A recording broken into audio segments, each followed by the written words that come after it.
Le Deutéronome, chapitre 21. Si dans le pays dont l'Éternel ton Dieu te donne la possession, l'on trouve étendu au milieu d'un champ un homme tué, sans que l'on sache qui l'a frappé, tes anciens et tes juges iront mesurer les distances à partir du cadavre jusqu'aux villes des environs. Quand on aura déterminé la ville la plus rapprochée du cadavre, les anciens de cette ville prendront une génisse qui n'est point servie au travail et qui n'est point tirée aux joues. Ils feront descendre cette génisse vers un torrent qui jamais ne tarisse et où il n'y ait ni culture ni semence. Et là, ils briseront la nuque à la génisse dans le torrent. Alors s'approcheront les sacrificateurs, fils de Lévi, car l'Éternel ton Dieu les a choisis pour qu'ils le servent et qu'ils bénissent au nom de l'Éternel, et ce sont eux qui doivent prononcer sur toute contestation et sur toute blessure. Tous les anciens de cette ville, la plus rapprochée du cadavre, laveront leurs mains sur la génisse à laquelle on a brisé la nuque dans le torrent. Et prenant la parole, ils diront: nos mains n'ont point répandu ce sang, et nos yeux ne l'ont point vu répandre. Pardonne, ô Éternel, à ton peuple d'Israël que tu as racheté. N'impute pas le sang innocent à ton peuple d'Israël, et ce sang ne lui sera point imputé. Ainsi tu dois faire disparaître du milieu de toi le sang innocent, en faisant ce qui est droit aux yeux de l'Éternel.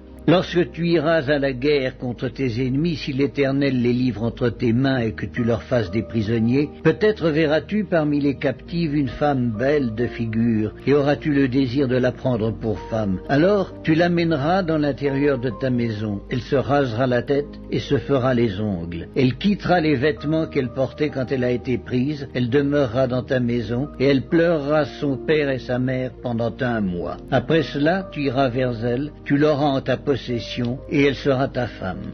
Si elle cesse de te plaire, tu la laisseras aller où elle voudra. Tu ne pourras pas la vendre pour de l'argent, ni la traiter comme esclave, parce que tu l'auras humiliée. Si un homme qui a 2 femmes aime l'une et n'aime pas l'autre, et s'il en a des fils dont le premier-né soit de la femme qu'il n'aime pas, il ne pourra point, quand il partagera son bien entre ses fils, reconnaître comme premier-né le fils de celle qu'il aime à la place du fils de celle qu'il n'aime pas et qui est le premier-né. Mais il reconnaîtra pour premier-né le fils de celle qu'il n'aime pas et lui donnera sur son bien une portion double, car ce fils est les prémices de sa vigueur, le droit d'aînesse lui appartient.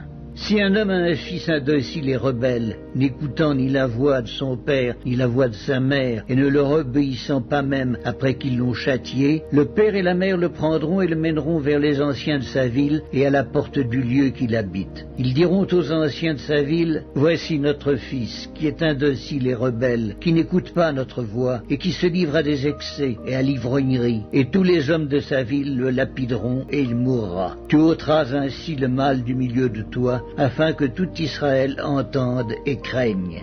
Si l'on fait mourir un homme qui a commis un crime digne de mort, et que tu l'aies pendu à un bois, son cadavre ne passera point la nuit sur le bois, mais tu l'enterreras le jour même, car celui qui est pendu est un objet de malédiction auprès de Dieu, et tu ne souilleras point le pays que l'Éternel ton Dieu te donne pour héritage.